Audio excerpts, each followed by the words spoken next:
স্বাধীনতার 50 বছর এগিয়েছে বাংলাদেশ। পৃথিবীর বুকে বিস্ময় আমার ছোট্ট বাংলাদেশ। মুক্তিযোদ্ধা, রাজনীতিবিদ, বুদ্ধিজীবী, তাদের পাশাপাশি এই অগ্রযাত্রায় সবচেয়ে বলিষ্ঠ অবদান এদেশের সাধারণ মানুষের, আমজনতার। আর তাই গণমানুষের কথা বলতে আমাদের আয়োজন আমজনতা। দর্শক, যমুনা টেলিভিশনের কোনো রাজনৈতিক পরিচয় নেই, কোনো বিশেষ দলের প্রতি কোনো দুর্বলতা কিংবা দায়বদ্ধতা নেই। হ্যাঁ, আমাদের দায়বদ্ধতা আছে দেশের কোটি কোটি মানুষের প্রতি, মুক্তিযুদ্ধ ও মুক্তিযোদ্ধাদের প্রতি।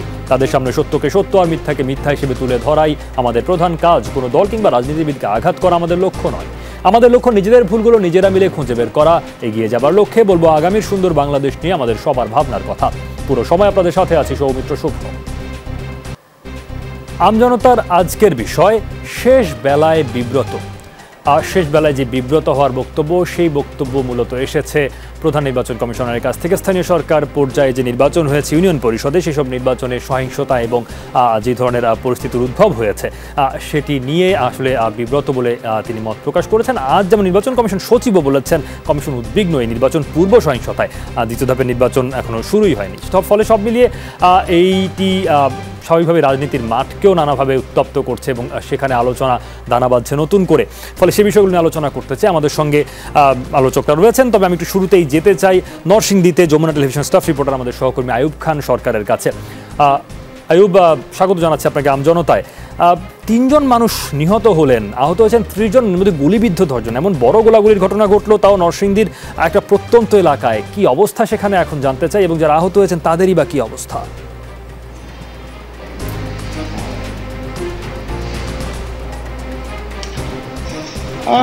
সেখানে আসলে এখন থমথমে অবস্থা বিরাজ করছে। তো এখানে আসলে মূলত এই যে চরাঞ্চলের যে বিষয়টা রয়েছে, সেখানে আধিপত্য বিস্তারকে কেন্দ্র করেই এই সংঘর্ষের ঘটনাগুলো ঘটে। আর পাশাপাশি হচ্ছে যে এখানে নরসিংদীর 2টি উপজেলায়, বিশেষ করে নরসিংদীর রায়পুরা উপজেলা এবং নরসিংদী সদর উপজেলার চরাঞ্চলের আজকে যে সংঘর্ষটি হয়েছে, তো এই 2টি উপজেলায় মূলত এই সংঘর্ষের ঘটনাগুলো ঘটে। এবং এটি হচ্ছে ধারাবাহিকভাবে সেই পূর্ব সময় থেকে এখানে চলে আসছে। তো এখানে দেখা যাচ্ছে যে এখানের যে সহিংসতাগুলো পুলিশি তৎপরতায় বন্ধ হয় এবং বেশ কয়েকটা সময় এখানে থেমে থাকার পর পুনরায় আবার সেই সংঘর্ষগুলো সংগঠিত হয়ে সংঘর্ষগুলো হচ্ছে। এখন দফায় দফায় যদি হয়, যেমন এই বিবদমান 2 পক্ষের মধ্যেই, আলোকবালি ইউনিয়নের 2 পক্ষের মধ্যে 10 দিন আগে সংঘর্ষ হয়েছিল, তার মানে আচমকা যে ঘটেছে তা নয়, উত্তেজনা চলছিল। প্রশাসনের দিক থেকে কোনো পদক্ষেপ ছিল না এই ধরনের ঘটনা এড়ানোর জন্য বা এই ধরনের উত্তেজনা এড়ানোর জন্য? আপনার নিশ্চয়ই কথা হয়েছে কর্তা ব্যক্তিদের সঙ্গে, কি বলছেন তারা?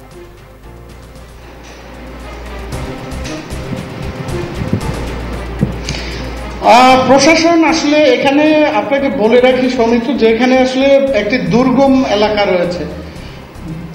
দুর্গম এলাকার জন্য এখানে যে সমস্যাটি হচ্ছে যে এখানে আসলে পুলিশের কোনো নির্ধারিত ক্যাম্প সেখানে সেই এলাকাতে নেই। তো যার কারণে আসলে যে কোনো ঘটনা ঘটার পর নরসিংদী শহর থেকে এখান থেকে আসলে অতিরিক্ত পুলিশ ওইখানে মোতায়েন করা হচ্ছে বা যাচ্ছে, কিন্তু সেখানে যাওয়ার যে সময়টা অথবা যে পরিবেশটা সেটা খুবই দুর্গম, যার কারণে এখানে সহিংসতাগুলো ঘটছে এবং যখনই পুলিশ থাকছে বন্ধ থাকছে এবং তারপর আবারও সেই হচ্ছে। তো পুলিশ আসলে যখন এই ঘটনাগুলো ঘটে দেখা যাচ্ছে যে আসামি গ্রেপ্তার করে এবং যে সংঘর্ষটা হয়, যে সংঘর্ষে ব্যবহার যেসব জিনিস, আগ্নেয়াস্ত্র এবারই প্রথম ব্যবহার হচ্ছে। তো এতদিন আসলে এখানে টেডা বললাম এবং এগুলো ব্যবহার হতো, দেশীয় অস্ত্র ব্যবহার হতো। তো এগুলো উদ্ধার করতো এবং যারা এই সংঘর্ষে জড়িত থাকতো তাদেরকে গ্রেপ্তার করা হতো, মামলা হতো। তো দেখা যাচ্ছে যখন একটা দীর্ঘ সময় বন্ধ থাকার পর আবারও সেই সংঘর্ষ। এই জায়গাটি আমার প্রশ্ন আয়ুব, যে এর আগে একবার ঘটনা ঘটে থাকলে পরবর্তীতে এমন ঘটনা না ঘটে, যাতে সেই জন্য কোনো ধরনের তৎপরতা বা ব্যবস্থা কি এর আগে নিয়েছিল? মানে গ্রেপ্তার করা বা অস্ত্র উদ্ধার, সেটা তো ঘটনার পরবর্তী প্রক্রিয়া হিসেবে আপনি বলছেন।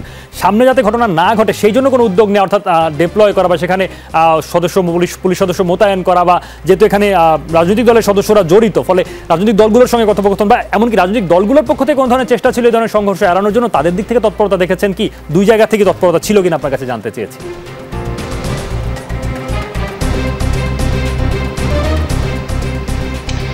এখানে আসলে রাজনৈতিক নেতাদের সমন্বয়ে পুলিশ যখন এই সংঘর্ষের ঘটনাগুলো ঘটে তো পুলিশ তাদের সমন্বয়ে দেখা যাচ্ছে যে দুই পক্ষকে এক ধরনের সমঝোতা অথবা সেখানে পরিবেশ সুষ্ঠুভাবে শান্তি শৃঙ্খলা ফিরিয়ে আসার জন্য এখানে পুলিশ বিভিন্ন ধরনের তৎপর থাকে এবং তারা মামলা এবং পরবর্তীতে আসামি গ্রেপ্তার, দেশীয় অস্ত্র উদ্ধার, এইসব ধারাবাহিকভাবে চলে। তো দেখা যাচ্ছে যে পুলিশের এসব ভূমিকার ফলে বেশ কিছুদিন এই সংঘর্ষগুলো বন্ধ থাকে।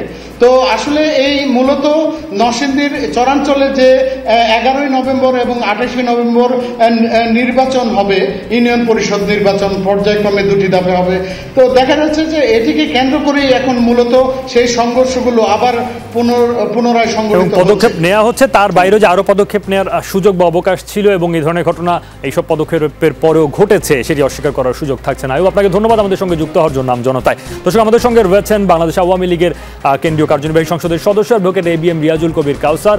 তার কাছে যেতে চাই। রিয়াজুল কবির কাউসার, স্বাগত আপনাকে জনতায়। আলোচনা শুনছিলেন নিশ্চয়ই, আমাদের একজন সহকর্মী নরসিংদীর পরিস্থিতি জানাচ্ছেন এবং আপনি একজন রাজনৈতিক সচেতন একজন কর্মী হিসেবে, রাজনৈতিক কর্মী বা রাজনৈতিক নেতা হিসেবে আপনি নিশ্চয়ই এই ব্যাপারে অবগত রয়েছেন। নির্বাচন কমিশন তাদের উদ্বেগ প্রকাশ করেছে এবং প্রধান নির্বাচন কমিশন দিন দুয়েক আগে বলছিলেন যে তারা বিব্রত এই ধরনের ঘটনা। এখন তারা তাদের মতো করে বিব্রত হচ্ছেন। রাজনৈতিক দল হিসেবে আপনারা আসলে কি বোধ করছেন? আপনারা বিব্রত হচ্ছেন কিনা, উদ্বিগ্ন হচ্ছেন কিনা, হলে কোন ধরনের ব্যবস্থা নেওয়ার চেষ্টা করছেন কিনা? নির্বাচন পরবর্তী সহিংসতা নরসিংদী ঘটনায় যেমন আওয়ামী লীগেরই দুই পক্ষ একরকম জড়িত বলা চলে। ধন্যবাদ আপনাকে, ধন্যবাদ সহযোগবৃন্দ। সৌভাগ্য বলেন আর দুর্ভাগ্য বলেন, আমি ওই এলাকার সন্তান। আমার আগে নরসিংদীর প্রতিনিধি যে চিত্রটা তুলে ধরেছে, আমি এটার সাথে একমত হতে পারছি না। দেখুন, আমাদের চরাঞ্চলে যখন কোনো মারামারি হয়, সেটা কিন্তু রাজনৈতিকভাবে হয় না, এটা আসলে আঞ্চলিকভাবে হয়ে থাকে। এখন যেহেতু স্থানীয় সরকার নির্বাচনটি দলীয়ভাবে হচ্ছে, তারপরও মনোনয়নপত্র দাখিলের পর দলীয় প্রার্থীও আঞ্চলিকভাবে একটা ভাগ হয়ে যায়। তবে হ্যাঁ, আমরা দীর্ঘদিন যাবৎ চেয়েছিলাম, আমার দলের পক্ষ থেকে আমি আবেদন জানিয়েছিলাম, আমাদের চর এলাকায় বেশ কয়েকটি ইউনিয়ন, বেশ বড় বড় ইউনিয়ন, যাদের ভোটার 30 থেকে 40,000। আসলে দেখুন, আমাদের চর এলাকায় ইলেকশনের আগে খালের এপার, নদীর এপার, ছোট নদীর এপার ওপার, এই দিয়ে সমস্যাটা শুরু হয়, বা কার বাড়ির কাছে বা কোন বাজারের কাছে ভোট দেন, সেটা প্রভাবিত করার জন্য কিন্তু শুরু হয়। আজকে সকল মিডিয়ায় আমি লক্ষ্য করে দেখেছি যে এখানে নির্বাচন কমিশন বা রাজনীতিকে টেনে আনা হয়েছে। আসলে বিষয়টা তা না, বিষয়টা আঞ্চলিক কিছু বিবাদ, যেটা দীর্ঘদিন যাবৎ আপনারা লক্ষ্য করে দেখেছেন। বর্ষরের এপার ওপার এই ঝগড়াঝাটি হয়ে থাকে। প্রথমত বর্ষাকালে পানি নেমে যাওয়ার পর হয়, ধান লাগানো এবং ধান কাটার সময় হয়। এটা একটা লাভের বিষয়। আমরা রাজনৈতিকভাবে এটা বহুবার সুরাহা করার চেষ্টা করেছি। যেহেতু সামনে ইউপি নির্বাচন, আমার রিপোর্টার বলেছেন আগামী 11 তারিখ এবং আগামী 28শে নভেম্বর আমাদের নরসিংদীতে ইউনিয়ন পরিষদের নির্বাচন অনুষ্ঠিত হচ্ছে এবং আমাদের এই 11 তারিখ যে নির্বাচন, সেখানে চরাঞ্চলের প্রায় 11টা ইউনিয়ন নির্বাচন অনুষ্ঠিত হচ্ছে। ইতিমধ্যে জেলা পুলিশ প্রশাসন ওনারা একটা যৌথ বৈঠক করেছে এবং গত 3 দিন আগে আমাদের এলাকায় বিজিবি মোতায়েন করা হয়েছে। তারপরও কিন্তু আর আলোকবালি যে ইউনিয়নে এই ঘটনাটি ঘটেছে নরসিংদী সদরে, এটা আসলে আমাদের রায়পুরা, ভৌগোলিকভাবে রায়পুরা উপজেলার ভিতরের একটা ইউনিয়ন। আমাদের রায়পুরার মণিপুরা বাজারের নদীর ওই পারে আলোকবালি ইউনিয়ন। আচ্ছা, এই জায়গাটার ব্যাখ্যা হিসেবে আপনি বলছেন যে ভৌগোলিক নানান বাস্তবতা রয়েছে এবং গ্রামীণ যে অর্থনীতি, সেটাকেও আপনি রাখছেন আলোচনায়। এটি অস্বীকার করার সুযোগ নেই, ধরনের বাস্তবতা রয়েছে বিভিন্ন জায়গায়, চরাঞ্চলে বিশেষ করে থাকে, সেখানে নানান রকম হিসেব নিকেশ থাকে, জমি ফসল এসবের, সেটা মানছি। সেইটা মেনে যদি আপনি এটাকে রেয়াত দিতেও চান, এটাকে যদি সেটার একটা ব্যাখ্যা হিসেবে দাঁড় করাতেও চান, আপনি নিশ্চয়ই এই পরিসংখ্যান অবগত রয়েছেন রিয়াজুল কবির কাউসার। 1 মাসে নিজেদের মধ্যে খুনোখুনিতে 8 জনের প্রাণ গেছে, কয়েক মাসে ইউনিয়ন এবং পৌরসভা নির্বাচন ঘিরে 177টি সংঘর্ষ হয়েছে, 38 জন নিহত হয়েছেন, 2000-এর বেশি নেতাকর্মী আহত হয়েছেন। এরা সবাই আওয়ামী লীগের। ফলে স্থানীয় সরকার নির্বাচন ঘিরে আওয়ামী লীগের স্থানীয় পর্যায়ে, তৃণমূল পর্যায়ে সংঘর্ষ, সহিংসতা এবং সেটা নিজেদের মধ্যে, কি বলবেন? দেখুন, এখানে পিন্টু ভাই আছেন, সাক্ষী মানছি, ছাত্র জীবন থেকে রাজনীতি করেছি, এখনো করে যাচ্ছি, অন্য কোনো কিছুতেই সিরিয়াস হই। এটা দুর্ভাগ্যজনক, হয়তো আমাদের ব্যর্থতা। এখন সবাই আওয়ামী লীগের, আসলে স্বার্থের জন্য এই আওয়ামী লীগের সাইনবোর্ডটা অনেকে লাগিয়েছেন। আমরা হয়তো আমাদের অবস্থান থেকে বিষয়টা পরিষ্কার করতে পারছি না। আপনি বলেছেন এখন সব আওয়ামী লীগের, আমাদের চর এলাকায় বলেছি না, ওনারা কে কোনো দল করেন না, স্থানীয় প্রশাসন শীর্ষ নেতাদের অবস্থান করার জন্য তারা একটা অবস্থান নেন।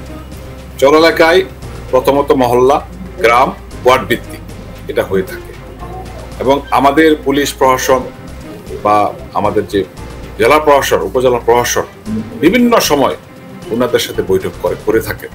এতে হয়তো 2-3-4 মাস তারা একটু ভালো অবস্থানে থাকে, কিন্তু স্বার্থ সংশ্লিষ্ট কিছু ব্যাপারের বিষয়ে তারা মারামারিতে জড়িয়ে পড়ে, যার ফলে খুনাখুনি হয়, অনেক লাশ পড়ে।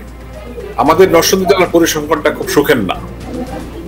আমাদের গোটা 20 ইউনিয়নে সারা বছরই কোনো না কোনো সময় এই মারামারিটা হয়ে থাকে। এবং সারা দেশের পরিস্থিতি ব্যাপারে আপনার বক্তব্য বাকি জনাব রেজাউল কবির কাউসার?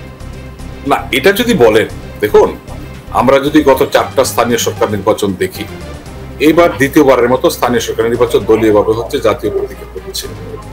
দেখুন স্থানীয় সরকার নির্বাচন যেখানে একজন চেয়ারম্যান, 9 জন কাউন্সিলর, 3 জন সংরক্ষিত মহিলা কাউন্সিলর, একটা ইউনিয়নে এই 13টা পদে 60 থেকে 70 জন প্রার্থী নির্বাচন করে থাকে।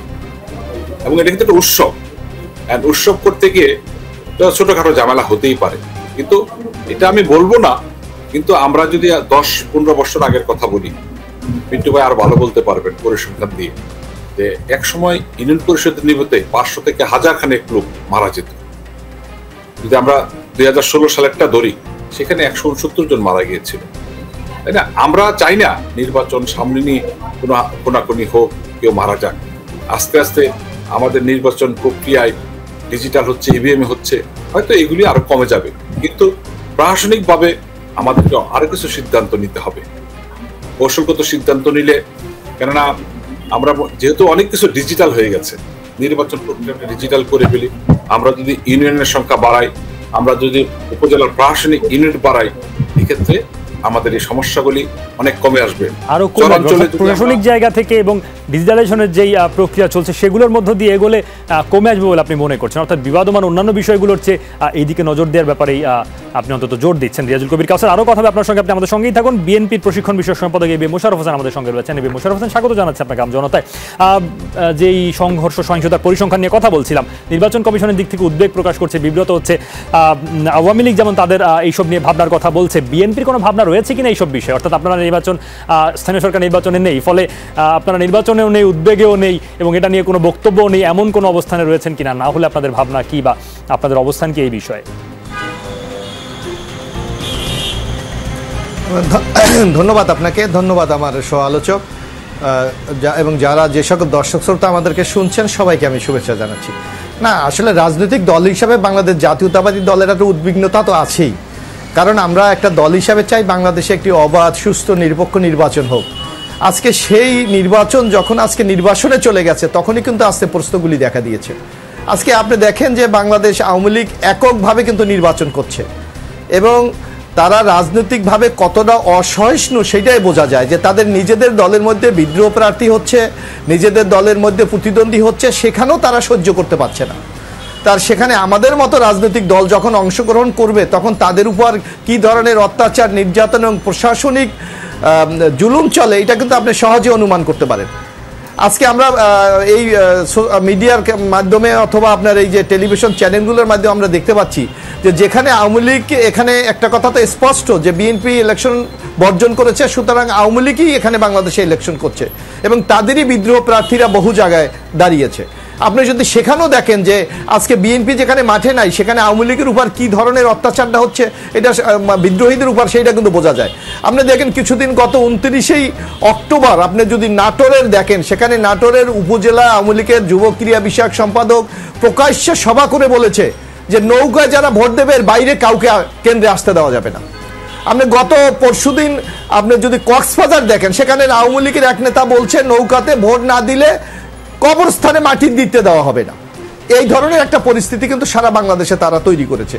এবং যে কথাটি রিয়াজুল কবির কাউছার বলছেন, উনি একজন অত্যন্ত ভদ্র মার্জিত লোক, কিন্তু আমি লক্ষ্য করেছি উনি অনেক কিছু আসলে দায়ভার পার্টির নিতে চায় না। কারণ আজকে সারা বাংলাদেশে যে আওয়ামী লীগের মধ্যে আওয়ামী লীগের নিজেদেরকে নিজেরাই ইলেকশন করতে দিচ্ছে না। আপনি এই ঢাকার পাশে দেখেন, আপনি শরীয়তপুরে, সেখানে সদর উপজেলায় একটা ইউনিয়নে 13 জন প্রার্থীকে বিনা প্রতিদ্বন্দ্বিতা নির্বাচিত ঘোষণা করা হয়েছে। এবং অন্য যে আওয়ামী লীগের প্রতিদ্বন্দ্বী প্রার্থীরা, আমি দেখেছি যে ওই ইউনিয়নের আওয়ামী লীগের সভাপতি টিভিতে সাক্ষাৎকারে বলছে, ওয়ার্ডের সভাপতিরা সাক্ষাৎকার বলছে যে আমরা নমিনেশন পেপার উড্ডো করি নাই, অথচ কিভাবে উড্ডো হলো আমরা জানি না। স্থানীয় যিনি নির্বাচন কর্মকর্তা আছেন উনি বললো এমপি সাহেবের নির্দেশে আমরা এটা করতে বাধ্য হয়েছি। সুতরাং এমনি একটা অবস্থা বাংলাদেশে বিরাজ করছে, আর সেখানে যে এই রকম পরিস্থিতি তৈরি হবে এটাই তো স্বাভাবিক। আজকে আপনি আপনার পরিসংখ্যানে বলেছেন যে ইতিমধ্যে নির্বাচনে 38 জন লোক নিহত হয়েছে, এবং যদি প্রতিদিন আমরা যে সহিংসতার মাত্রা বাড়ছে, যে একমাত্র নৌকা ছাড়া অন্য বিদ্রোহ বলেন অথবা স্বতন্ত্র প্রার্থী বলেন কাউকে কিন্তু মাঠে থাকতে দিচ্ছে না, সে এইটা কিন্তু যে কোনো নির্বাচনের জন্য খুব সুখের খবর নয়। বরং আমরা মনে করি একটা দলের যে একটা একনায়কতান্ত্রিক মনোভাব, গণতন্ত্রের প্রতি যে তাদের অসহিষ্ণুতা, এটাই কিন্তু বারবার প্রকাশ পাচ্ছে।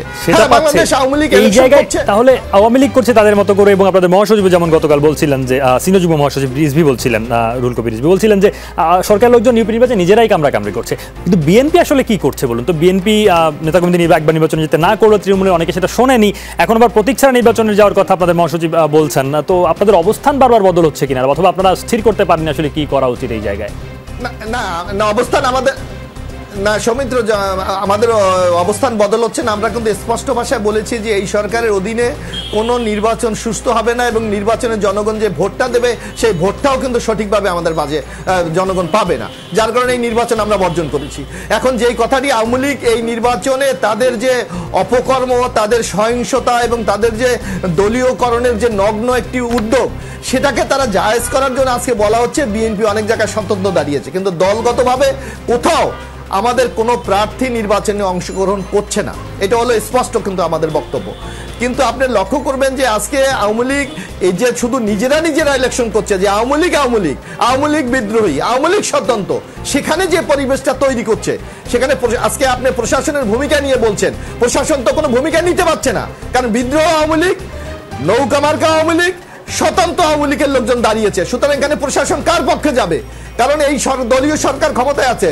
আজকে যদি কোনো প্রশাসনিক কর্মকর্তারা কোনো প্রার্থীর বিরুদ্ধে ব্যবস্থা গ্রহণ করে, পরের দিন দেখা যাবে তাদের বিরুদ্ধে ব্যবস্থা গ্রহণ করা হচ্ছে, তাদেরকে উড্ডো করা হচ্ছে, তাদেরকে প্রমোশন দেওয়া হবে না, তাদেরকে ওএসডি করা হবে, তাদেরকে এমন জায়গায় পোস্টিং দেওয়া হবে তারা কোনো স্বাভাবিক কার্যক্রম করতে পারবে না। সুতরাং সবার মাঝে এমন একটা ভয়ের সংস্কৃতি চালু করেছে, যার জন্য আজকে বাংলাদেশে আপনি নির্বাচন যে কথাটি বলেন, এই শব্দটা কিন্তু আজকে সাধারণ মানুষের মধ্যে সেই উৎসাহ, উদ্দীপনা এবং ভোট দেওয়ার কিন্তু কোনো আগ্রহ কিন্তু আজকে মানুষ হারিয়ে ফেলেছে। যার জন্য আপনি দেখবেন যে বিনা প্রতিদ্বন্দ্বিতায় বিজয়ী হওয়ার কিন্তু একটা প্রতিযোগিতা শুরু হয়েছে। এই যে আপনার এই যে দ্বিতীয় ধাপে যে নির্বাচন হচ্ছে, ইতিমধ্যে 153 জন বিনা ভোটে নির্বাচিত হয়ে গেছে। তো যেখানে রিয়াজুল কবির কাউছার বলেছে একটা ইউনিয়নে যেখানে 15-20 জন ক্যান্ডিডেট হয়, সেখানে বিনা প্রতিদ্বন্দ্বিতায় নির্বাচিত হয়ে যাচ্ছে। অর্থাৎ কি, জনগণ বুঝতে পারছে যে আওয়ামী লীগের অধীনে কখনো অবাধ, সুস্থ, নিরপেক্ষ নির্বাচন সম্ভব না। আরেকটি কথা আপনাকে বলি যে এই নির্বাচন কমিশন আপনি লক্ষ্য করবেন যে তারা ইভিএম দিয়ে নির্বাচন করার জন্য ব্যাপক ভূমিকা গ্রহণ করছে, কিন্তু যখনই শুধু আওয়ামী লীগ নির্বাচন হচ্ছে, সেখানে কিন্তু তারা অনেক ক্ষেত্রে ইভিএম ব্যবহার করছে না। কারণ এটার একটাই কারণ, ইভিএম কে ম্যানিপুলেট করে যেভাবে নৌকাকে জিতানো যায়, যেখানে আওয়ামী লীগের বিদ্রোহ, আওয়ামী লীগের স্বতন্ত্র ইলেকশন করছে, সেখানে অনেক ক্ষেত্রে ইভিএম এর ম্যানিপুলেট করা যাবে না বলে আজকে কিন্তু অনেক ইউনিয়ন পরিষদে সেই নির্বাচনে ইভিএম ব্যবহার করছে না। এইটাও কিন্তু এই নির্বাচনের একটি বিরাট তাৎপর্য ঘটনা, এটাও কিন্তু আমাদের একটু লক্ষ্য রাখতে হবে। এটা নিয়ে আমরা আলোচনা করতে পারি। আর নির্বাচন কমিশন যে এখন উদ্বেগ প্রকাশ করছে, বা প্রধান নির্বাচন কমিশন বলছেন তারা বিব্রত, তো তাদের এই যে একেবারে এই শেষ সময়ে, শেষ বলায় তাদের যে দীর্ঘযাত্রা শেষে তাদের এই যে এই ধরনের বহিঃপ্রকাশ তাদের অভিব্যক্তির, সেটাকে আপনারা কিভাবে দেখেন? খানিকটা কি সহানুভূতি দেখানোর জায়গা তৈরি হয় নির্বাচন কমিশনের প্রতি? সহানুভূতি নাই, এখানে আপনাকে আমি বলি, আমাদের গণপ্রতিনিধি অধ্যাদেশ যদি আপনার 91 দেখেন, সেখানে স্পষ্ট বলা আছে কোনো নির্বাচনে কোনো প্রার্থীর বিরুদ্ধে যদি কোনো অভিযোগ হয় যদি এবং যদি নির্বাচন কমিশন সেটা সত্যতা পায়, তাহলে সেই নির্বাচনের প্রার্থীতা বাতিল, ওই নির্বাচন পর্যন্ত বাতিল করে দিতে পারে। কিন্তু এই নির্বাচন কমিশন আজ পর্যন্ত কি একটা এক্সাম্পল দেখাতে পেরেছে যেখানে অনিয়ম দুর্নীতি হয়েছে, সেখানে নির্বাচন বাতিল করেছে, প্রার্থীতা বাতিল করেছে? সেই সক্ষমতা এই সরকারের, এই নির্বাচন কমিশনের নাই। আচ্ছা, ব্যবস্থা তারা নিয়েছে কিনা এটা নিয়েও কথা বলতে চাই জনাব মোশাররফ হোসেন। আবার আপনার কাছে ফিরব। আমাদের সঙ্গে রয়েছেন ডিবিসি নিউজের সম্পাদক জাহিদুল হাসান পিন্টু। জাহিদুল হাসান পিন্টু, স্বাগত জানাচ্ছি আপনাকে। আলোচনা শুনছিলেন অন্য আলোচকদের। নির্বাচন কমিশন নির্বাচনী সহিংসতা একই সাথে উদ্বিগ্ন এবং বিব্রত, এবং নির্বাচনী সহিংসতায় বিব্রত হওয়া নির্বাচন কমিশনের জন্য যথেষ্ট কিনা এটি একটি প্রশ্ন। আরেকটা হচ্ছে যে এই দীর্ঘ কর্মকাণ্ড পরিচালনা করে আসবার পরে, অর্থাৎ এতদিন পরে নির্বাচন কমিশনের একেবারে শেষ সময়টা বলা চলে এই কমিশনের, তো তাদের ওইসব কর্মকাণ্ডের বিচারে বা আগেকার দিনে তৎপরতার বিচারে এখনকার তাদের এই ধরনের বহিঃপ্রকাশ বা এই ধরনের তাদের যে বক্তব্য, সেটাকে আপনি কিভাবে বিশ্লেষণ করবেন, কিভাবে দেখেন? ধন্যবাদ আপনাকে। দেখেন, নির্বাচন কমিশন বিব্রত, বিব্রতকর হওয়ার মতো তো পরিস্থিতি হয়েছে। এতগুলো মানুষ মারা যাচ্ছে, এটাকে নির্বাচন কমিশনের দায়িত্ব একটি সুষ্ঠু অবাধ নির্বাচন করা, সহিংসতা মুক্ত। সেই জায়গায় তারা পারেনি, এই কারণে বিব্রত। কিন্তু কেন পারেনি এটাও তো দেখতে হবে। এটা আজকে তো তারা মিটিং করেছে একটা ভার্চুয়ালি, সেখানে তো দেখলাম নির্বাচন কমিশনের উপর দায় চাপাচ্ছে মাঠ প্রশাসন, মাঠ প্রশাসনের উপরে দায় চাপাচ্ছে নির্বাচন কমিশন, মানে একজন আরেকজনের উপরে দায় চাপাচ্ছে। আমি এখানে দায় চাপাবো মাঠ প্রশাসন, নির্বাচন কমিশন এবং রাজনৈতিক দল, কারণ রাজনৈতিক দলগুলো তো মূল স্টেক হোল্ডার। তারা যদি মারামারি কাটাকাটি না করে তাহলে তো আপনার সব ঠিকঠাক থাকে। দলগুলো বলছেন বটে, কিন্তু আনুষ্ঠানিকভাবে তো বিএনপি যেমন নেই এখানে, ফলে তাদের আসলে বিএনপি নেই এই কথাটা আমি অফিশিয়ালি যদি বলেন বিএনপি নেই আমি মানি, আনঅফিশিয়ালি বলবো বিএনপি আছে।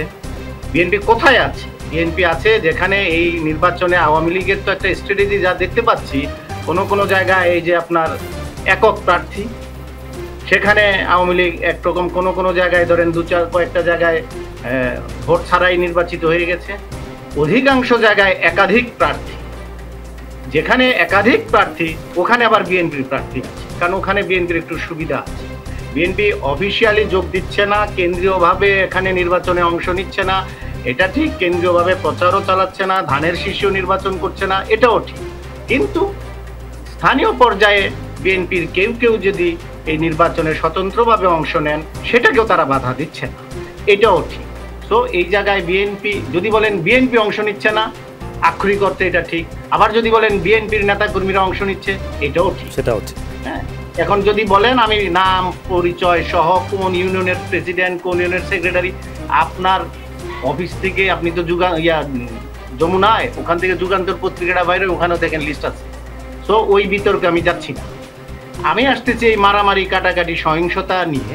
এই সহিংসতা নিয়ে যেটা আসছে, আমার এই যে কাউসার ভাই তো বললেন 169 জনের কথা বোধহয় 2016 সালে। দেখেন, তার আগে যদি আসেন 2011 সালে কিন্তু 10-12 জনের মতো ঘটনা, মানে হতাহতের। তো 2016 সালে এটাই 10 গুণ বাড়লো কেন? এই জায়গায় আপনি মনোযোগ দেন। আবার যদি তার আগে আসেন, এই এরশাদের আমলে 88 নির্বাচনে 80-90 জনের মতো মারা গেছে। তার আগে আরো বেশি, মানে ইউনিয়ন পরিষদ নির্বাচনে স্থানীয় বিরোধগুলো সামনে চলে আসছে, এটা কমে আসছিল। কমে আসার পর আবার এই গত 5-6 বছর ধরে এটা আবার বাড়ছে। আমার মনে হয় এখানে প্রতীক একটি বড় ভূমিকা রাখছে। কেন ভূমিকা রাখছে? কারণ এখন নৌকা প্রতীক পেলে তার জয় অনেকটা সুনিশ্চিত। তাই এই জায়গায় এই যে কাউসার ভাইয়ের এলাকায় যে ঘটনাটা, কাউসার ভাই যেটা দুঃখজনক বললেন, খুব সম্ভবত রায়পুরায় এই কি বড় শাহ আলম ছোট শাহ আলমের একটা বিরোধ আছে, তাই তো? এটা মানে বলতে গেলে হবে এই প্রাগৈতিহাসিক যুগে, মানে ঐতিহ্যগতভাবে ওখানে এই দুই গ্রুপ মারামারি। এখন যদি এই দুই গ্রুপের পেছনে রাজনৈতিক সিল লাগে, তাহলে প্রশাসনের পক্ষে সেটা কঠিন হয়ে যায় দমন। কারণ মাঠ প্রশাসন বাংলাদেশে কখনোই, আমি এটা দেখিনি, কখনোই মাঠ প্রশাসনকে তার কাজটা ঠিক মতো করতে দেওয়া হয়েছে। কেন দেওয়া হয় না? ওখানে একটা রাজনৈতিক ভূমিকা থাকে। অনেক সময় সরকারি দলের যারা ক্ষমতায় থাকেন তাদের পছন্দের ওসি আসে, অনেক সময় এই বিরোধী দলও অনেক সময় আমি দেখছি 2-4 জনকে পোস্টিং দিয়ে দিয়েছে টাকা দিয়ে। ওই টাকাটা হয়তো বিরোধী দল সরকারি দলকে দিয়েছে। মানে এমনও তো ঘটনা ঘটে যে জামাতের লোকজন আওয়ামী লীগকে নমিনেশন পায় কিভাবে, তাই না? তো এই ঘটনাও ঘটে। তো এই জায়গায় আমি মনে করি মূল স্টেক হোল্ডার রাজনৈতিক দল। এই রাজনৈতিক দল এখন নির্বাচন কমিশন বলেন আর মাঠ প্রশাসন বলেন, তারা যদি ঠিক না থাকে এই মারামারি আপনি ঠেকাতে পারবেন। এখন শক্ত হতে হবে যদি বলেন হ্যাঁ নিরপেক্ষ ভূমিকা করতে হবে, রাখবে মাঠ প্রশাসন বা নিরপেক্ষ ভূমিকা রাখবে নির্বাচন কমিশন, সেখানেও আপনার রাজনৈতিক দলের ভূমিকা। রাজনৈতিক দল তো সরকারেও থাকে, রাজনৈতিক দল সংসদে বিরোধী দলও থাকে। তারা যদি চাপ না দেয় আপনার কাজটা আপনি সৌমিত্র, এখন আপনাকে যদি পিসিআর থেকে আপনার এডিটর বলে দেয় এই প্রশ্ন করো ওই প্রশ্ন করো, এটা করতে পারবা না ওইটা করতে পারবা না, আপনি এখানে অ্যাঙ্করিং কিভাবে করবেন ঠিক মতো? এই কাজটা ওই রকমই।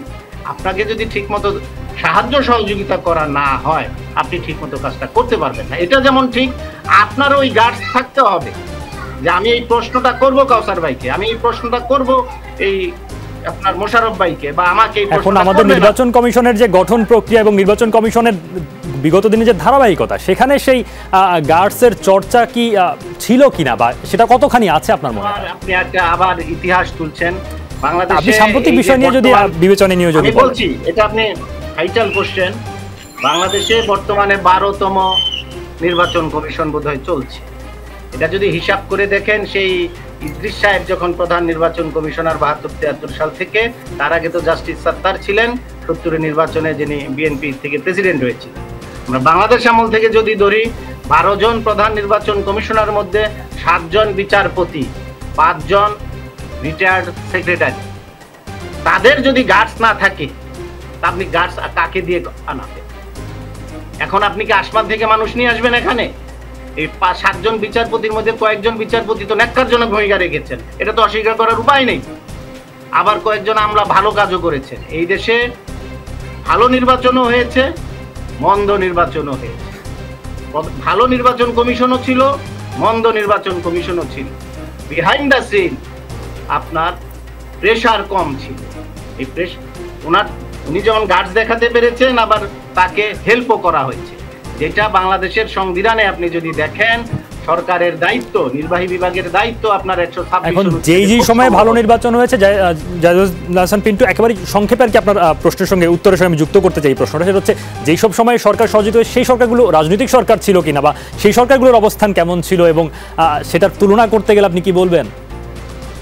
রাজনৈতিক সরকারের বাইরে তত্ত্বাবধায়ক সরকারের বিষয়টা আনছেন তো, তত্ত্বাবধায়ক সরকারের অধীনেও খারাপ নির্বাচন হয়েছে, ভালো নির্বাচনও হয়েছে। 4টা তত্ত্বাবধায়ক সরকার অধীনে 4টা নির্বাচন নিয়ে আওয়ামী লীগ বিএনপির কোশ্চেন নাই। আবার যদি বলি হ্যাঁ, 5ম সংসদ, 7ম, 8ম, 9ম এ নিয়ে বিএনপিরও আপত্তি নাই, আওয়ামী লীগের আপত্তি নেই। 6ষ্ঠ নিয়ে আওয়ামী লীগের আপত্তি, এটা ঠিক। 6ষ্ঠ সংসদ নির্বাচন তো নির্বাচনই না। আবার এই 10ম সংসদ নির্বাচন যদি ধরেন, 5ই জানুয়ারির প্রধান বিরোধী দলের অংশগ্রহণ নাই। ইমিডিয়েট পাস্ট অপোজিশন যে নির্বাচনে অংশ না নেয়, সেই নির্বাচন নিয়ে এমনিই প্রশ্নবিদ্ধ হবে। 18 সালের নির্বাচন নিয়েও প্রশ্ন আছে। এই যে আমি বললাম যে রাজনৈতিক দলের অধীনে যেমন প্রশ্ন আছে তত্ত্বাবধায়ক সরকার নিয়ে। আবার যদি বলি এই ইউপি স্থানীয় সরকার নির্বাচন এই আওয়ামী লীগের আমলেও ভালো হয়েছে। 5টা 6টার মেয়র নির্বাচন বিএনপি পেয়েছে কিভাবে?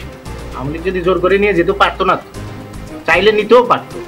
আমার কথা হলো ওই সময় আন্তরিক ছিল আওয়ামী লীগ, সুষ্ঠু নির্বাচনের পক্ষে ছিল, এটা অস্বীকার করার উপায় নাই। আবার এই সময়ে যদি দেখেন, এই সময় তো অধিকাংশ প্রার্থী আওয়ামী লীগের। হ্যাঁ, আওয়ামী লীগের মধ্যে যুদ্ধ হচ্ছে। তো এই জায়গায় এখন যদি আপনি সমাধানে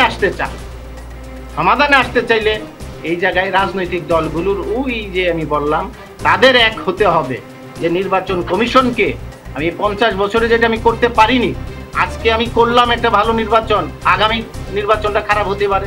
তাহলে আমার 5ম সংসদ নির্বাচন ভালো হলো, 6ষ্ঠ সংসদ নির্বাচন খারাপ হলো কেন? আপনি বলেন। 8ম 9ম ভালো হলো, 7ম 8ম ভালো হলো, একাদশ খারাপ হলো কেন? তার মানে চাইলে আপনি পারেন। ওইটা রাজনৈতিক দলগুলোকে চাইতে হবে। তারা যদি চায়, ওই যে আমি বললাম ভালো নির্বাচন কমিশন গঠন করলেই ভালো নির্বাচন হবে নিশ্চয়তা দিতে পারেন না, সরকারের সহায়তা করতে হবে।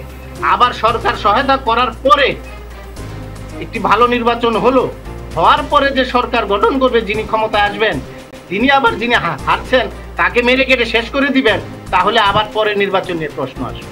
তো এই অঙ্গীকারগুলো আমাদের এইগুলো জরুরি, এবং সেই এসবের মধ্য দিয়ে হয়তো নির্বাচন কমিশন এককালে এই ধরনের উদ্বেগ বা এই ধরনের বিব্রতকর অবস্থা থেকে বেরোতে পারবে। অর্থাৎ সেই পারস্পরিক সহযোগিতা, সৌহার্দ্য, একটা সম্মানের জায়গা বোঝা যায় লাগবে, এবং নিশ্চয়ই সেই জায়গায় আমরা অগ্রসর হতে পারবো যদি রাজনৈতিক দলগুলো চেষ্টা করে, যদি সদিচ্ছা থাকে। আমরা আরো আলোচনা করতে চাই, তো একটা বিরতির সময় হয়ে গেছে আমজনতায়। দর্শক, একটু পরে ফিরে আসছি, সাথেই থাকুন।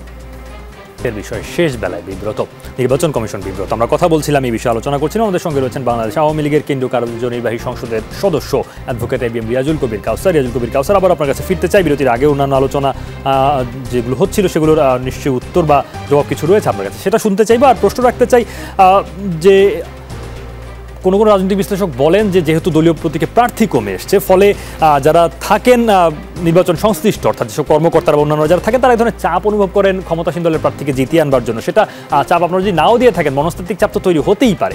ফলে সেই জায়গাতে আসলে আপনারা কী ধরনের ভূমিকা পালন করেন, তাদেরকে এই ধরনের যাতে তারা আসলে মানসিকভাবে এই ধরনের চাপ বোধ না করেন, সেটার চেষ্টা আপনারা করেন কিনা, এবং নির্বাচন কমিশনকে সহায়তা করার কথা বলছিলেন জাহিদুল হাসান পিন্টু। সেই সহায়তার জায়গায় আসলে সরকারগুলো, সেটা আপনাদের সরকার বা অন্যান্য সরকারগুলো কতখানি ভূমিকা রেখেছে এখন পর্যন্ত বলুন। ফলে নির্বাচন কমিশন সেই শক্ত অবস্থান নিয়ে কাজ করতে পারছে কিনা, সেই প্রশ্ন তো থেকে যায়। আপনি কি বলবেন?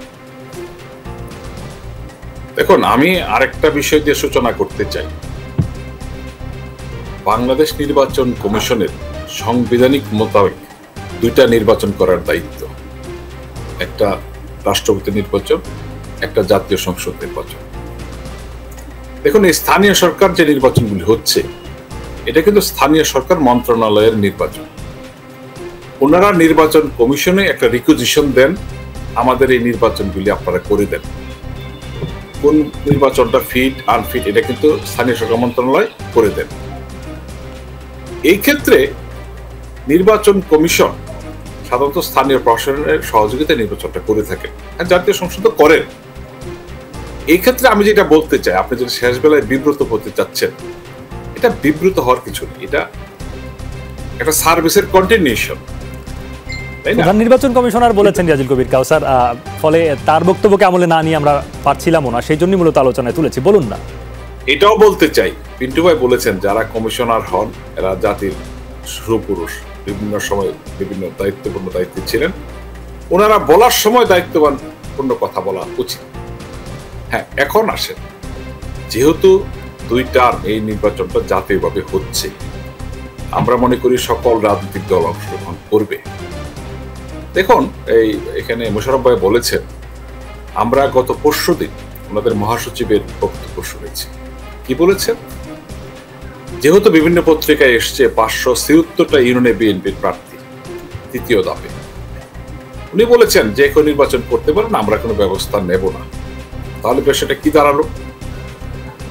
অর্থাৎ এই যেটা সিস্টেম, এটাকে বিব্রত করার জন্য তো আপনি এটা করতে চাচ্ছেন।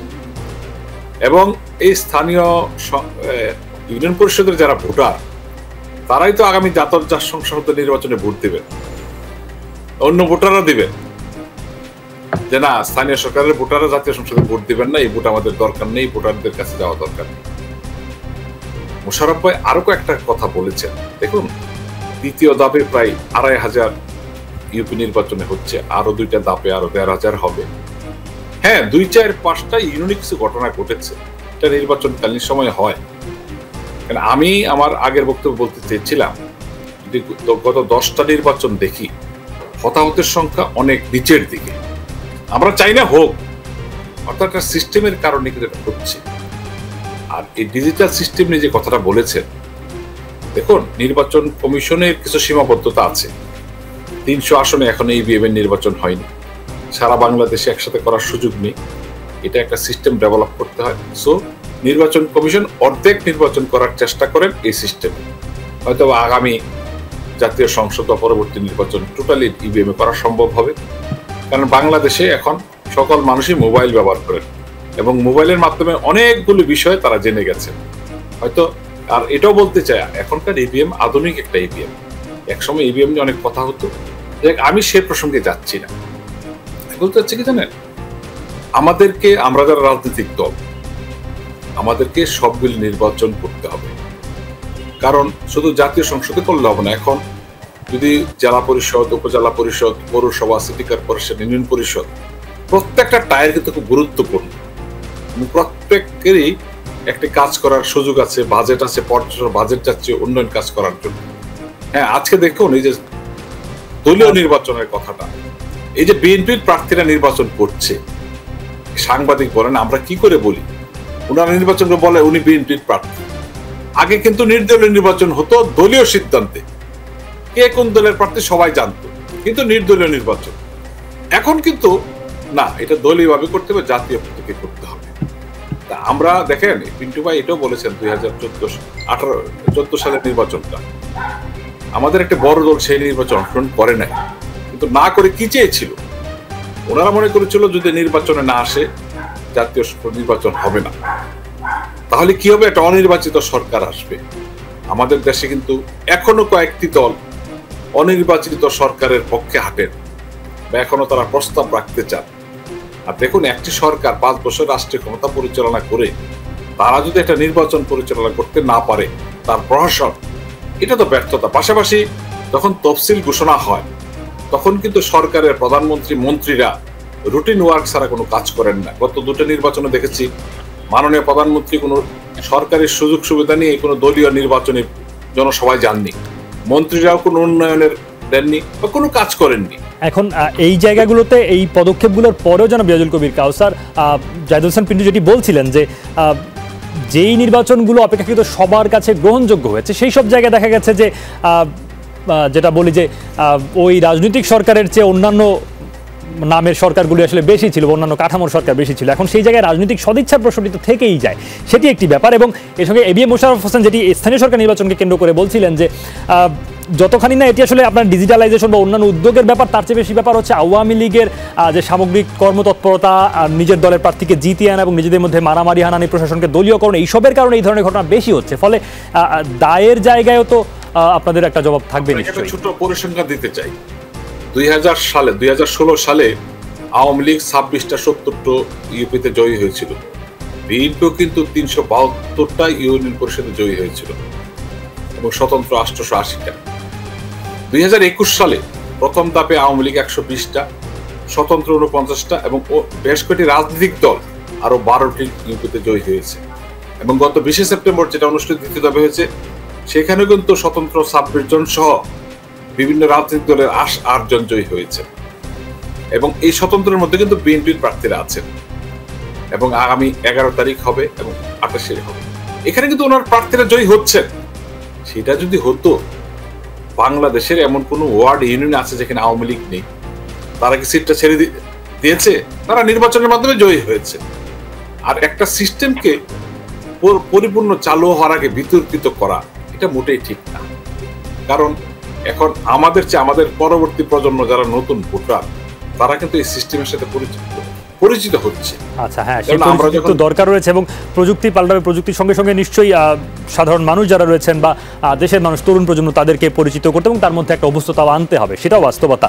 এবং আপনার যে বক্তব্য, সব নির্বাচন কিন্তু আসলে গুরুত্ব দেওয়া উচিত, সেই বিষয়ে জানতে চাই এবং মোশাররফ হোসেনের কাছে। জনাব মোশাররফ হোসেন, স্রেফ সংসদ নির্বাচনকে গুরুত্ব দেবেন, জাতীয় ক্ষমতার পালাবদলের অংশীদার হওয়ার চেষ্টা করবেন, স্থানীয় সরকার নির্বাচনকে বা স্থানীয় সরকারের ভোটারদের গুরুত্ব দেবেন না, এমন কোনো ভাবনা আপনাদের রয়েছে কিনা? আর আপনারা নির্বাচন কমিশন নিয়ে অতটা ভাবছেন না, আপনাদের মহাসচিব বলেছেন নির্বাচন কমিশন বা অন্যান্য বিষয়ে আপনাদের ভাবনা না, আপনার ভাবনা হচ্ছে সরকারের পতন। ফলে একটা সাংবিধানিক কাঠামোর বাইরে গিয়ে আরেকটা নির্দলীয় সরকার কেন গঠন করতে যাবে, সেটা যেমন প্রশ্ন। এবং সেটা যদি না হয় তাহলে তো নির্বাচন কমিশনকে অপেক্ষাকৃত সংহত সুসংহত করে নির্বাচনের দিকে এগোনোর একটা বিকল্প থাকে, সেটার কথা আপনারা তাহলে আর ভাবছেন না? মিস্টার সৌমিত্র, আপনাকে আমি একটু স্মরণ করে দিতে চাই যে 1900, আপনি যদি একটু চিন্তা করেন, এখানে জাহিদুল আলম পিন্টু এখানে আছেন, যে তখন আমরা ঢাকা বিশ্ববিদ্যালয়ে ছাত্র ছিলাম, ছাত্র রাজনীতির কর্মী ছিলাম। 1995 সালে বাংলাদেশে যে অবস্থা ছিল রাজনৈতিক, আজকে 2021 সালে কি সেই অবস্থার কোনো পরিবর্তন ঘটেছে? বরং আরও অবনতি ঘটেছে। 1995 সালে যদি বেগম খালেদা জিয়ার অধীনে রাজনীতিকরণের দোহাই দিয়ে আওয়ামী লীগ নির্বাচন বর্জন করে থাকে, তো বাংলাদেশে এমন কি অবস্থার পরিবর্তন ঘটেছে 2021 সালে শেখ হাসিনার অধীনে বিএনপি নির্বাচনে যাবে? বরং বাংলাদেশের রাজনৈতিক সংস্কৃতি, রাজনৈতিক কালচার, নির্বাচন ব্যবস্থাকে আরও নগ্ন দলীয়করণ করা হয়েছে এই দীর্ঘ সময়ে। এবং যার কারণে আজকে বাংলাদেশের মানুষ, আজকে আপনি হয়তো বলতে পারেন যে বিএনপি একটি রাজনৈতিক দল, বিএনপি বর্জন করেছে, কিন্তু বাংলাদেশের মানুষ কি নির্বাচনে আছে? আজকে আপনি যদি বাংলাদেশের পপুলার ভোটের পার্সেন্টেজ দেখেন, যে বাংলাদেশে আমরা দেখেছি বিএনপি আওয়ামী লীগের একটি পপুলার সাপোর্ট কিন্তু আছে, 33 থেকে 35% এরকম একটি সাপোর্ট আছে। আজকে বাংলাদেশে যে নির্বাচনগুলি হচ্ছে, যেখানে বিএনপি বর্জন করার পর সেখানে 5%, 10%, 14% ভোট যাচ্ছে। তাইলে বোঝা যাচ্ছে কি আওয়ামী লীগের লোকজনও এই সরকারের এই নির্বাচন ব্যবস্থাকে তারা পছন্দ করছে না, যার জন্য তারাও কিন্তু নির্বাচনে উৎসাহ হারিয়ে ফেলেছে, যার জন্য টোটাল জনগণ ভোট থেকে নিজেকে প্রত্যাহার করে নিয়েছে। এখানে রিয়াজুল কবির কাউসার অনেকগুলি তাত্ত্বিক কথা বলেছেন, হ্যাঁ যেগুলি আমরা বইতে পড়ি, আমরা এগুলো পড়ে অনেক সময় পরীক্ষায় পাশ করেছি, কিন্তু বাস্তবতা তো আলাদা। এখানে আমি রিয়াজুল কবিরকে অত্যন্ত বিনয়ের সাথে স্মরণ করে দিতে চাই। আপনাদের নিশ্চয় মনে আছে, এখানে আমাদের পিন্টু আছেন, যে নারায়ণগঞ্জ নির্বাচনে যখন নির্বাচন কমিশন প্রয়োজন মনে করেছিল যে এখানে সেনাবাহিনী নিয়োগ দেওয়া দরকার, তখন সরকারের কাছে তখন সেনাবাহিনী তারা দেওয়ার জন্য তারা অনুরোধ করেছিলেন, যেটা আমাদের সংবিধানে 126-এ স্পষ্ট ভাষায় বলা আছে, নির্বাচন কমিশন সরকারের কাছে যে সাহায্য সহযোগিতা চাইবে সরকার সেইটা দিতে বাধ্য থাকবে। কিন্তু সেই দিন তো সরকার নির্বাচন কমিশনের কথা সেনাবাহিনী নিয়োগ দেয় নাই। তাহলে আজকে সরকার কথায় কথায় সংবিধান লঙ্ঘনের কথা বলে, তো সেই দিন কি আওয়ামী লীগ সরকার সংবিধান লঙ্ঘন করে নাই? আজকে কথায় কথা বলে তারা যে সংবিধান লঙ্ঘনের দায়ে অমুকের বিচার করা হবে, অমুকের বিরুদ্ধে শাস্তিমূলক ব্যবস্থা দেওয়া হবে। তা আমার মানে আওয়ামী লীগের বিরুদ্ধে সেই দিনে তো শাস্তিমূলক ব্যবস্থা সরকারের বিরুদ্ধে না, নির্বাচন কমিশন নেওয়া উচিত ছিল।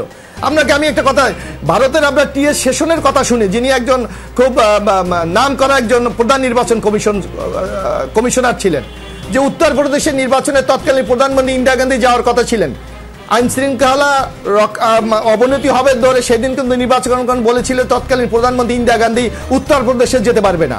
তারপরও সে সেই বাধা উপেক্ষা করে সে উত্তরপ্রদেশে রওনা করেছিল। মাঝপথ থেকে তারে পুলিশের মাধ্যমে তাকে নজরবন্দি করে কিন্তু দিল্লিতে ফিরিয়ে এনেছিল টি.এস. সেশনের সেই নির্বাচন কমিশন। অথচ আজকে নির্বাচন কমিশন কি তার একটি দৃষ্টান্ত এক্সাম্পল কি স্থাপন করতে পেরেছে? আপনার নিশ্চয় মনে আছে বরিশাল সিটি কর্পোরেশন নির্বাচনে একজন নির্বাচন কমিশনকে ওখানে স্পেসিফিক দায়িত্ব দেওয়া হয়েছিল নির্বাচন পর্যবেক্ষণের জন্য। সেই নির্বাচন কমিশন সকাল 11টার সময় নির্বাচন কমিশনকে রিপোর্ট করেছে যে বরিশালে যে নির্বাচন হয়েছে এটাকে কোনো নির্বাচন বলা যায় না, নির্বাচন বাতিল করা হোক। সেই নির্বাচন কমিশন তো বাতিল করে নাই। অর্থাৎ আমরা যেই কথাটা বলেছি, আপনার নির্বাচন কমিশন সাংবিধানিক প্রতিষ্ঠান, আমাদের আপত্তি নাই। নির্বাচন কমিশন একটা সাংবিধানিকভাবে তাদের দায়িত্ব পালন করবে, আমাদের আপত্তি নাই। কিন্তু এই যে নির্বাচন কমিশন নুরুল হুদা থেকে শুরু করে এর আগে রাকিবুল হুদা নির্বাচন কমিশন, তারা কি সাংবিধানিক সেই দায়িত্বের প্রতি ন্যূনতম কোনো শ্রদ্ধাবোধ দেখিয়েছে? বরং তারা দলীয় পরকাজটায় নিজেদেরকে এমন ভাবে দগ্ধ করেছে যে তারা প্রমাণ করতে চায় যে মরিয়াও প্রমাণ করিল সে মরে নাই। এই অবস্থার মতো যে আওয়ামী লীগকে কিভাবে সন্তুষ্ট করা যায়, তারা আজকে সেই প্রক্রিয়াগুলি আজকে অবলম্বন করেছে। আজকে বাংলাদেশে এত নির্বাচন আপনার অনিয়ম হচ্ছে, দুর্নীতি হচ্ছে, অব্যবস্থানা হচ্ছে, সহিংসতা হচ্ছে, নির্বাচনের কমিশনের আপনি দৃশ্যমান কোনো পদক্ষেপ কি আপনি লক্ষ্য করেন? কোনো শাস্তিমূলক ব্যবস্থা লক্ষ্য করেন? সেখানে আজকে আপনি আমরা যে প্রশ্নগুলি করি, হয়তো বলা হচ্ছে বিরোধীদের জন্য বিরোধী, কিন্তু না, আমরা বাংলাদেশের মানুষের ভোটের অধিকার ফিরবে। এই জায়গায় আওয়ামী লীগ নেতারা আপনাদেরকে কে.এম. হাসানের নাম মনে করিয়ে দেওয়ার চেষ্টা করতে পারেন, আপনাদের মনেও থাকবে নিশ্চয়ই, আপনাদের পছন্দের লোক হিসেবে তাকে বসানোর চেষ্টা করেছিল, এমন তো অভিযোগ ছিল। এবং এইসব বাস্তবতা এম এ আজিজের কমিশনকে মনে করিয়ে দেওয়া যেতে পারে। ফলে এই জায়গাগুলোকে আসলে আমি কোনোভাবে এটাকে আপনাদের জাস্টিফিকেশন হিসেবে বলছি না, যে মোশাররফ হোসেন আমি বলছি যে অর্থাৎ নির্বাচন কমিশন তো কোথাও না কোথাও ভাইটাল রোল প্লে করার সুযোগ থাকে, এবং বিএনপি ক্ষমতা থেকে নিশ্চয়ই সেই চেষ্টা করেছে কোনো জায়গা থেকে, তাদের জায়গা থেকে। আওয়ামী লীগও নিশ্চয়ই তাদের জায়গা থেকে চাইবে একটা সংহত বা যদি বলি যে অপেক্ষাকৃত শক্তিশালী নির্বাচন কমিশন। সেইখানে বিএনপি চাওয়া পাওয়া থাকবে না কেন? না মিস্টার সৌমিত্র, আমি এখানে আপনি একটা কথা স্মরণ করি, এখানে রিয়াজুল কাউসাররা একটা নাম অত্যন্ত গর্বের সাথে উচ্চারণ করে, যে বিচারপতি আজিজ। বিচারপতি আজিজ নির্বাচন কমিশন গঠিত হওয়ার পর একটা নির্বাচনই করতে পারেন নাই। সুতরাং যেই লোক কোনো নির্বাচন প্রক্রিয়ার সাথে সম্পৃক্ত না, তাকে আপনি কোন দৃষ্টিকোণ থেকে বিচার করবেন, মূল্যায়ন করবেন? সেটা একটা নির্বাচন করে নাই, না লোকাল স্থানীয় সরকার নির্বাচন, না জাতীয় নির্বাচন, কোনো নির্বাচনই করেন নাই। আওয়ামী লীগ রাজনৈতিক কারণে একটা লোককে বিতর্কিত করার জন্য এই সকল প্রোপাগান্ডা দিয়ে আজকে তাকে বিতর্কিত করার চেষ্টা করছে। অথচ আপনার আজকে এই যে রকিবুল হুদা, কাজী রকিবুল, এই এখন যে নুরুল হুদারা কি করছে বাংলাদেশে হচ্ছে আজকে এই নির্বাচন। হ্যাঁ, তারা কি তাদের যে কর্মকাণ্ড জাতিকে এগুলো দেখে নাই? আজকে বাংলাদেশে আপনি যে বলছেন নিন্দিত প্রধান নির্বাচন কমিশন, যে জাহিদুল ইসলাম পিন্টু বলেছেন, তাদের যদি আপনি তালিকা করেন তাদের মধ্যে তো আছে। আজকে তারা হয়তো অনেক কথা বলে যে 91 সালে একটি সুস্থ অবাধ সুস্থ নিরপেক্ষ নির্বাচন হয়েছিল, তখন তো বিচারপতি রোগ ছিল, তাকে বিএনপির গণনার লোক বলা হয়, কিন্তু সেই নির্বাচন তো বাংলাদেশের মাপকাঠিতে সবচেয়ে স্বচ্ছ অবাধ নিরপেক্ষ নির্বাচন। আপনি একটা লোক যদি সদিচ্ছা থাকে, তার যদি সেই ব্যক্তিত্ব থাকে, সেই যদি তার সংবিধানের প্রতি তার কমিটমেন্ট থাকে, তাহলে অবশ্যই অবাধ সুস্থ নিরপেক্ষ নির্বাচন করা সম্ভব। যেটা 1970 সালে আওয়ামী লীগ যে নির্বাচন নিয়ে গর্ব করে, তখন তো বিএনপির পরবর্তীতে প্রেসিডেন্ট ছিল, যেটা জাহিদুল আলম পিন্টু বলেছেন, সেই বিচারপতি সাত্তারও তো সেই 70 নির্বাচন করে বাংলাদেশ বিশ্বের ইতিহাসে একটা রেকর্ড করেছিলেন। সুতরাং আপনাকে বিচার করতে হবে যিনি নির্বাচনের দায়িত্ব পালন করেন উনি সংবিধানের প্রতি দায়বদ্ধতা আছে না কোনো দলের প্রতি দায়বদ্ধতা আছে, এই জিনিসটি আমাদের সেই জন্য আপনারা আসলে ঠিক ভরসাটা পাচ্ছেন না। মোশাররফ হোসেন আপনি বলছেন। জাহিদুল হাসান পিন্টুর কাছে যেতে, জাহিদুল হাসান পিন্টু, তাহলে নির্বাচন কমিশন যেহেতু এই বাস্তবতায় আসলে কারোই ওই অর্থে ভরসার জায়গা হতে পারছে না, বাংলাদেশের জনগণ বা ভোটাররা তাহলে কি করবে? তাদের এই দিক থেকে আসলে প্রত্যাশা কি থাকবে বলুন তো? না, ভোটাররা তো নির্বাচন থেকে আস্তে আস্তে মুখ ফিরিয়ে নিচ্ছে। আবার এই ভোটাররাই আসবে, বাংলাদেশের ভোটারদের যে নেচার আবার তারা আসবে যদি আপনি পরিবেশটা তৈরি করতে পারেন। যদি আপনি শুনেন যে নির্বাচন কেন্দ্রে মারামারি হবে না, সহিংসতা হবে না, রক্তক্ষয় হবে না, যার ভোট সে দিতে পারবে, আবার দেখবেন এই দেশের মানুষ 75-80% মানুষ ভোট দিতে যাচ্ছে। এখন তো 5, 10, 15, 20 হয়, এটা বাড়বে। ওই যে ওই পরিবেশটা তৈরি। এখন আপনি যেভাবে বারবার আলোচনা আমি দেখছি, শুধু আজকে না, বিভিন্ন সময় গত কয়েকদিন, যে নির্বাচন কমিশনকে শক্তিশালী করা অথবা এই নিরপেক্ষ করা বিএনপি যে দাবি করছে, আমি মনে করি বিএনপির 5 জন নেতাকেও যদি নির্বাচন কমিশনার বানিয়ে দেন, তাদের মধ্যে একজন প্রধান নির্বাচন কমিশনার বানান, তার পক্ষে সুষ্ঠু নির্বাচন সম্ভব না যদি আপনার সরকার হেল্প না করে। তো শুধু নির্বাচন কমিশন দিয়ে তো আপনি এটা পারবেন না। পাশাপাশি রাষ্ট্রের সব অঙ্গ প্রতিষ্ঠান বা রাষ্ট্রের অন্যান্য যে আপনার এই সাংবিধানিক প্রতিষ্ঠানগুলো, তারা যদি তাদের মতো ঠিক মতো কাজ করতে না পারে, যে কাজটা আমার এই 50 বছরে আওয়ামী লীগ, বিএনপি, জাতীয় পার্টি মিলে করতে দেয় নাই ঠিক মতো, আমার সাংবিধানিক প্রতিষ্ঠানগুলোকে শক্তিশালী করে নাই, এটা আওয়ামী লীগের যেমন বলবেন, বিএনপিও আছে। এখন শুধু নির্বাচন নিয়ে বলছেন, তো 4 বছর 9 মাস আপনারা মারামারি করবেন আর 3 মাসের জন্য ফেরেশতা ভাড়া করে নিয়ে আসবেন, তাহলে তো দোষটা কার? না, এটা তো আপনাদের। আপনারা নিজেরা 4 বছর 9 মাস পারেন আর 3 মাস পারেন না কেন? তো আমি এই কারণেই বলছি যে আপনার রাষ্ট্রের প্রতিটি অঙ্গকে, প্রতিষ্ঠানকে শক্তিশালী করার উদ্যোগ নেন। শুধু নির্বাচন কমিশন দিয়ে বলতে পারেন হ্যাঁ একটি ভালো নির্বাচন হবে, তো ভালো নির্বাচন তো দেশে হয়েছে। এই যে মোশাররফ ভাই যে বললেন 91 সালে সবচেয়ে ভালো নির্বাচন হয়েছে, তো 30 বছর আগে ভালো নির্বাচন হয়েছে, 30 বছর পরে সে কেন আবার ভালো নির্বাচনের জন্য আন্দোলন করতে হচ্ছে? এটা দায় কার? এই দায় কি শুধু আওয়ামী লীগের বা শুধু বিএনপি? আবার এই জায়গায় রিয়াজুল কবির কাউসার বলছেন যেহেতু সবকিছু ডিজিটালাইজেশন হচ্ছে বা প্রক্রিয়াটা এগোচ্ছে, ফলে এইসবের মধ্য দিয়েও এই ধরনের সহিংসতা বলুন বা এই ধরনের যে ভুল বোঝাবুঝির জায়গা বা নানান ঘটনা নির্বাচনকে কেন্দ্রে সেগুলোও কমে আসবে। আপনার কি মনে হয় কিনা যদি এই বিদ্যমান পরিস্থিতি অপরিবর্তিত থাকে এবং প্রযুক্তিগত জায়গায় পরিবর্তন আসে, কাঠামোগত জায়গায় পরিবর্তন আসে, তাহলে সেটা ইতিবাচক হবে? না, প্রযুক্তি শোনেন, প্রযুক্তি দিন যত আসবে ততই আপনার প্রযুক্তির উপর নির্ভর করতে হবে। আমাদের এই বাংলাদেশের এখন পর্যন্ত আর্থিক অবস্থা বা সাংগঠনিক অবস্থাটা অমন হয়ে উঠে নাই যেটা হওয়া উচিত ছিল। এই যে উচিত ছিল আর আগে থেকে এটা নেওয়া আমরা করি নাই। আমরা একটা ভোটার আইডি কার্ড বা এনআইডি বানিয়েছি 2008 সালে, তাও তত্ত্বাবধায়ক সরকার এসে, যে আপনার সেনা সমর্থিত বা সেনা নিয়ন্ত্রিত সরকার এসে।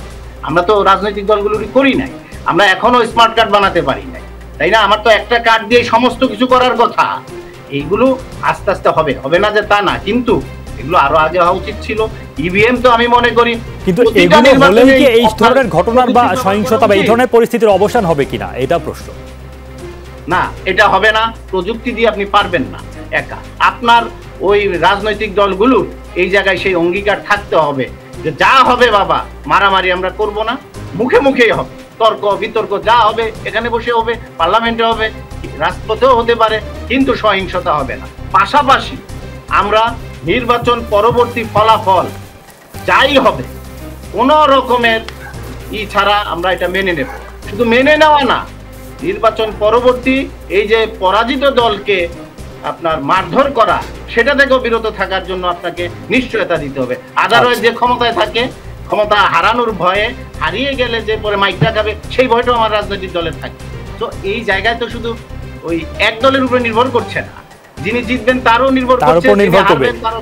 এই জায়গাতে একেবারে আলোচনার শেষ পর্যায়ে রয়েছি, কয়েক লাইনে রিয়াজুল কবির কাউসারের কাছে জানতে চাই, অর্থাৎ আপনারা যেহেতু দীর্ঘদিন ধরে ক্ষমতায় রয়েছেন এবং নিশ্চয়ই প্রত্যাশা করেন সামনের দিনও আপনাদের এই যে ধারাবাহিকতা সেটি থাকবে, ফলে আপনারা এই জায়গায় রাজনৈতিক অঙ্গীকার কতটুকু রাখেন দল হিসেবে, কয়েক লাইনে জানতে চাই। দেখুন, আমিও পিন্টু ভাইয়ের সাথে একটা কথা শেয়ার করতে চাই। আমাদের রাজনৈতিক দলের একটা বিরাট ভূমিকা রয়েছে, আর আমার দল যদি সরকারে থাকে তার অনেকগুলি দায়িত্ব রয়েছে, সেটা আমরা পালন করছি কিনা। এখন যদি বড় বড় রাজনৈতিক দল সেই দায়িত্বটা পালন না করেন তাহলে তো একটু জনদুর্ভোগ বাড়বে এবং কিছু কিছু বিষয়ে বিতর্ক আসবে। মুশারফ ভাই বেশ কয়েকটা প্রসঙ্গ বলেছেন, আমি দুই একটা বলতে চাই। নারায়ণগঞ্জের নির্বাচনের একদিন আগে প্রার্থী প্রত্যাহার, নির্বাচনটা তো একদিনের না, ৪৫ দিনের একটা প্যাকেজ, এটা কিন্তু দলীয় নির্দেশে প্রত্যাহার করা হয়েছিল। আর উনি যে বারে বারে বলেছেন কোন মানে সশস্ত্র বাহিনীর কোন টিম যাবে, এটাও নিশ্চয়ই একটা সিদ্ধান্তের বিষয় আছে। আমি যে কথাটা বলতে চাই যে আমরা আমাদের সরকার চেষ্টা করতে যাচ্ছে, যদিও ৮ সালে এনআইডি কার্ড, স্মার্ট কার্ড শুরু হয়েছে, হয়তো আগামী ২-৩ বছরের মধ্যে এই কার্যক্রমটি সম্পূর্ণ হবে, তাহলে এই নির্বাচনের ক্ষেত্রে একটা আধুনিক প্রক্রিয়া শুরু হবে, যেটা শুরু হয়েছিল আমাদের অ্যানালগ টেলিফোন থেকে ডিজিটাল টেলিফোন। অর্থাৎ এই আধুনিক প্রক্রিয়ার কথা আপনি বলছেন এবং সেই জায়গাতে আপনি আসলে আস্থা রাখতে চাইছেন, নিশ্চয়ই সেগুলো ইতিবাচক পরিবর্তন আনবে এবং একই সঙ্গে জাহিদুল হাসান পিন্টু যেমনটি বলছিলেন সেই জায়গাগুলোতে রাজনৈতিক অঙ্গীকার বা সদিচ্ছার জায়গাও ইতিবাচক অবস্থান বজায় থাকবে রাজনৈতিক দলগুলো, রাজনৈতিক নেতৃত্বের এই প্রত্যাশা আমরা রাখতে চাই। রিয়াজুল কবির কাউসার, আপনাকে ধন্যবাদ মোশাররফ হোসেন এবং জাহিদুল হাসান পিন্টু আপনাদেরকে, এবং দর্শক আপনাদেরকেও ধন্যবাদ জানিয়ে শেষ করছি। আমজনতা নিশ্চয়ই যমুনা টেলিভিশনের সঙ্গে থাকবেন, আমজনতা দেখবেন, মনে রাখবেন আমজনতার শক্তি সবচেয়ে বড় শক্তি।